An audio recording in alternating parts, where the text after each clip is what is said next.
Hello and welcome to VIBGYOR Podcast, where we share inspiring stories and ideas that make the future. My name is Behzad, and today we are very excited to have a very special guest with us. She is the CEO of Vidyapeeth Group of Institutions and the Chairwoman of Young Indians, Ms. Shradha Suhane. Ms. Shradha is a true change maker. Through her leadership, she is encouraging young minds to take part in building a better future, not just for our country, but for the world altogether. Her story is full of passion and purpose, and it connects beautifully with the vision of VIBGYOR, helping students grow into thoughtful, confident, and future-ready leaders. Ms. Shradha, thank you so much for being with us today. Your story, your thought, and your vision of helping people truly inspired us. Thank you so much for having me. Thank you. I'll start with the first question that we have in mind. And first question about yourself, your true journey, how you have come across, together into this point of time that we are today interviewing you for the students of ours, so that they can have their, models in front of them and speak. Their life would be accordingly. They want to make you as a role model, and your life will be according to them. So, starting with a simple question to begin with, it'll be: can you please tell us about yourself, about the Young Indians project that you're working upon? Just a brief about it so that we can set the context right and together, ma'am. So firstly, I would like to tell you that yes, I am chair for Young Indians Bhopal this year. So basically, the leadership in Young Indians changes every year. Okay. And Young Indians is an organization which is part of CII, Confederation of Indian Industries, exactly, which is 125-year-old organization which has been working deeply in policy making and related things for industries since years. So Young Indian is working around 5 projects. So the basic 5 major concerns, if I say, of the world today, like the climate change, health, working around cyber security or child sexual abuse, or people with disabilities, how do we make world little more inclusive for them? Exactly. And again, more accidents are happening nowadays. So awareness on that also, road and safety. Exactly. So these are the 5 projects we are working very closely on with. Now, where are we working? In 4 major stakeholders. So we call it Maitri, which means members. T stands for Thalir. Our I stands for rural initiatives, and Y stands for Yuva. Okay. Which is the college students. Okay, great. That is in itself something that we look forward towards. And the points that you have mentioned is like, we call it as 21st century problems that we are facing right now, be it climate change, be it, about inclusion of everybody into our society setups. So you obviously are working upon that. The vision that you're following up, very impressed with that. Carrying forward, since our podcast we are inclining in towards the students who want to be the leaders of tomorrow, who we are shaping to be the leaders of tomorrow. And you have been through the path, and you have been, traveling the path and coming to this position wherein right now you are leading one of the prestigious institutions of the city, and you are, mentoring various people. You're also working upon the social fronts. Just for those students, I love to know about your inspiration. What inspired you to be an education entrepreneur, you may say, or the chairperson of the Young Indians? You're doing so much. We spoke about 4 or 5 things that you're doing. You're doing so much in it. What inspired you? What is the basic inspiration that you will be telling to the people who are watching us right now? What is the main inspiration that you have with you? It is something very interesting. I joined Young Indians because I didn't have any friends after getting married. Okay. I came new to the city, so I thought I'll have a social circle. But once I joined Young Indians, I found out it is not only about the social circle. There is so much to do. And more I went deeper into it, I found out that we are blessed and we should be there out actually making some noise in a right way, not by just maybe partying a lot, but actually making the right noise that you do not need to use tobacco. 2 days back we had a big conclave which was on no tobacco. Why no tobacco? And we made a world record on that. Okay, that we did major activities and we did some good work. So Young Indians had a calling. I joined it for a very selfish purpose, but maybe my passion brought me where am I today. But yes, as you mentioned about my institutions, so that we opened because when I was studying, I felt my colleges, my schools did not give me certain things which I thought I should bring in my own institution. Exactly. And so I opened it. And in that journey, there were It was a very beautiful journey so far, because I feel young every day in spite of me really aging now. I feel, but in No, last you look very young. You look very young today. Thank you so much. Even though the compliment that we gave you just before starting the podcast, we were speaking about it, that you look very young, and you told me that you look very old. Oh, that was just a joke.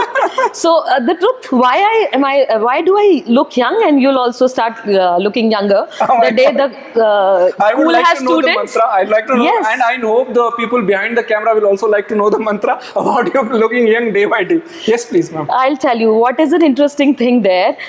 As soon as I enter my college premises, and it is always full of college students, so they make you feel look younger and feel younger. You have to go at their level. You have to think at their level. Now, on serious note, what we have to do, getting that chance where we are going to mentor young minds for the future of the nation or their own future, we have to go at their level and think that what do they do, and we cannot be just teaching all the time. We have to wear their shoes, be at their level, and then redesign the curriculum in the way they want to get it. Very well explained, ma'am. And the points that we are the crux of it, whatever we are doing, however we are planning to operate, you have mentioned in just some of the sentence starting your inspiration of joining Young Indians, because you wanted to put your time into most positive things that you do in life, so that you can make some changes around. With your journey of being an education entrepreneur, and your way of having happiness is seeing people around, going to their level and understanding their problems, if they have any, addressing to those issues, that gives you that innate happiness and all these things. That is the qualities we're looking forward towards, in the leaders of tomorrow, in our students, that they also go to those levels wherein they introduce themselves to the people and speak to them, have their happiness connected with the people. There are more people connected to devices and all these things. Yes, there is a lot to do in terms of interpersonal, speaking to the people on that levels. Coming to that thought, ma'am, we also have this, one of the most important questions that we have for our students is that, what are the key moments or experiences which are in your journey that has changed your way of thinking about youth and leadership? Some of the key moments that you can share from your life till now. Yes, I have some very beautiful and yet some very shaky moments too. We all have journeys. Exactly, yes. I was young when life is when full I of came. journeys. There is ups and downs. Yes. You will not experience life until you have your ups and downs. If you have only ups, you'll not be able to have the taste of those downs. Yes. If you have downs, then you'll not be be able to value those ups that you have. I'm sorry I've cut you short. But you are right. You are right. That is what I wanted to say. So there are times when, I got married. I came new to the city. I had nothing to do. Yes. And then one beautiful morning, we have a thought that what should we do? Education, something I related to. My husband also related to it the most. But then where is the backup? Exactly. We were small, budding entrepreneurs who had some thoughts, and you had to bring it on the ground. So yes, they were the downs. And we kept working. I remember starting 4 years, we worked all 7 days for 24/7. We did not think of a holiday or anything around us. And it was a beautiful journey. It was just hard work. And today, I feel really very happy where I stand today. I like to call myself more than an entrepreneur and educationist, because that is who I am from within. And the moments, as you said, Young Indians has been an organization, because see, Vidyapeeth College at the end is my own institute, and there I go and work as a leader. Yes. And people whosoever is working with me has to listen to me. Exactly. But when you are part of Young Indians, what you learn? That you are dealing with other entrepreneurs who are not bound to listen to you. Yes. And how do you actually work together? Exactly. And we all work towards the same goal in same way, with the right kind of energy. Exactly. And having people around you all the time to go through it is a tougher task. Exactly. So I had bad moments, worse moments, angry moments, happy moments, and enjoying the journey throughout. In a nutshell, I'll say that you have the taste of leadership leadership as well as responsibility together. You were a leader at one point of time, and you were responsible towards the other fellow members at the same time. So that gave you those moments of happiness and moments of not being very happy, being stressed out, and all these things. We all all have these moments of. Speaking about young Indians, you just spoke about the things that we do majorly at Young Indians. I have been going through some of the material or some of the studies that I wanted to have for this. Young Indians is a stakeholder which is named as Thalir, that is connecting directly with the students. I just want to understand, how do you think that programs like these are helping the students, shaping their minds and shaping their worlds together, the programs that you have at Young Indians, ma'am? So I recently met somebody from Israel, the ambassador, and her name is Noah. She told me something very interesting, that if you really want to shape the world, shape the primary kids. Oh, great. And how? I said, how? She said, why do I work so closely with water? Why did I do all my education in water? Why am I an attaché for water as an ambassador in India from Israel? Why? Because I was told when I was in primary to make best use of water and how to accumulate rainwater and things around that. So see, as you asked a question before this, that what are the moments you learn? So this was the best learning for me. So as Thalir is a South Indian word, which means... I could sense that. It is a South Indian word. Yeah, that's true. So that is a South Indian word giving to a stakeholder which works around the school. Okay. So we try from that level. The student is like fresh into the school. We try to tell the child that why not be an entrepreneur? Why not you should plant a tree? Why not save water at home? Exactly. Ask your mommies to keep a tanker behind and accumulate the wastage water of RO and use it for daily things. So these small things which when we are going and telling students, they are having an impact. Exactly. So when you tell people go and wear a seat belt, we don't listen. But the moment the child in the car says wear a seat belt, Papa please, Papa will listen. Exactly. So we made a program called Chota Cop where we are training small students to do all this. Exactly. So similarly, there are variety of things which we are doing with school students because we feel that is the future. Exactly. And if they voice up, we'll have a better India after 10 years. Exactly. That's one of the great things that you do, having that sense of responsibility in the young people so that they educate the people in their early levels what needs to be done. You keep keeping the same point in view, ma'am. You mentioned a lot of things about climate, about, even we offered you some water and you said, I'll have it in a glass of water. I would not, I'll just more environment friendly and I don't want to have more of plastic and all. That's great initiative. We at VIBGYOR is just, wanted to brief you about it. We at VIBGYOR is having one of the major initiatives that we only have in Asia. No other school has it. That's called as the Climate Academy, wherein we teach students, we give them the project-based learning about climate, because we believe that right now the major focus about any nation or by any government, by any authority should be about climate. Yes. And as the UN also very recently said that they will prefer cutting down budget on space exploration and putting more budget on environment and saving it, because the next generation which is coming to you, it's our responsibility giving them the best possible environment that we have. So we also have a Climate Academy. I'll invite you to go through all the things if you want, if you have some time. Maybe there are some things that you will find out that we are also doing in that manner as well. Coming to one of the major questions that I want to personally understand, and I want the other people to understand, is what do you feel that one thing that could change in our education system? Basically, if I say especially about India, one thing that could change into our education system so that we can make it better, a future ready, or something which is better for all the students right now at this point of time, ma'am. What do you think that one thing, since you are from the education background, just one thing that we can, or any other thing that we can change in the education system to make it better, much future ready? Two things I'll suggest. Please. One is that we should have one board. Okay. India has got very, India is very rooted. Yes. Because we come from that Gurukul system. Exactly. Which was inclusive, which used to teach you art also, science also, and calculations, commerce also. Exactly. So that kind of system should be back. And I think that's possible if we have one board. One board, one nation, one board. Yeah, one nation, one board, and we should have education which is accessible to maximum people. We should have only 2 category of schools, not so many category of schools. And I think that will make it more accessible. Whether you are working or not, the parent is working or not, they should be able to send their kid to school.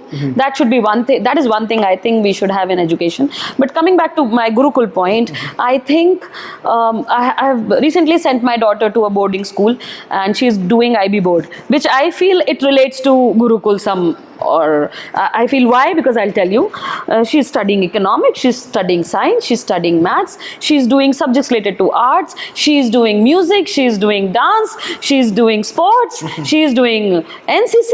I mean, when she's going to come out, she's going to be a ready person to face the world. Exactly. So yes, that should be the change in the education system. We shouldn't only talk about science or maths or okay, fine, my kid has taken commerce, cannot think to switch. It shouldn't happen. The new education policy is shaping that, but I think they should cut on time and make it really faster, so that it shapes up really better. Yes. Implementation is taking time. It should be on a much faster pace, but we have a large population to cater to. Obviously, yes, that will take some time. Obviously, as you mentioned, ma'am, it's a very important point that we focus upon all the major things that we have. For example, previously when I was in the school, after I passed my matriculation or 10th examinations, I was told to either search from science or non-medical, or you go for commerce or arts. I was not given any choice to select between physics and psychology maybe, because that can be a future option in itself.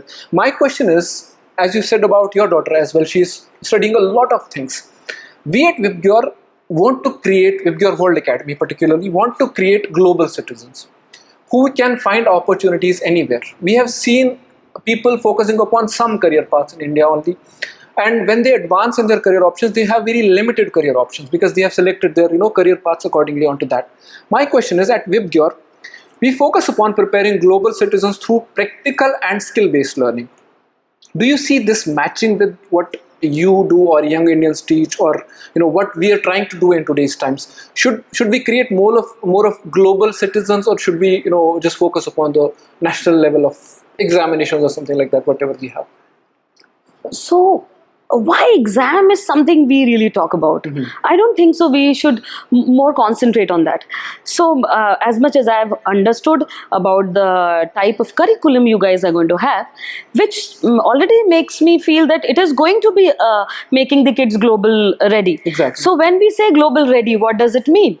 That whether in India or out of India, they will feel that they know what is happening. Exactly. That is why I said that we should have one board. So the moment you have one board, it is all same everywhere. Exactly. And so when it is more project-based learning, more hands-on learning, so students are never going to get bored. And I think after going back home, there should be no homework, because students should get some time to connect with their parents as well. Exactly. And spend time with their family as well, because like education, obviously we are there to shape it up. Students come and they're shaping them up, but what should be done at home? That is also very important. They should get time to go out and play as we used to go out. They should not be going to classes even after this. Right. Now there's a new fashion. I talk to some of my friends.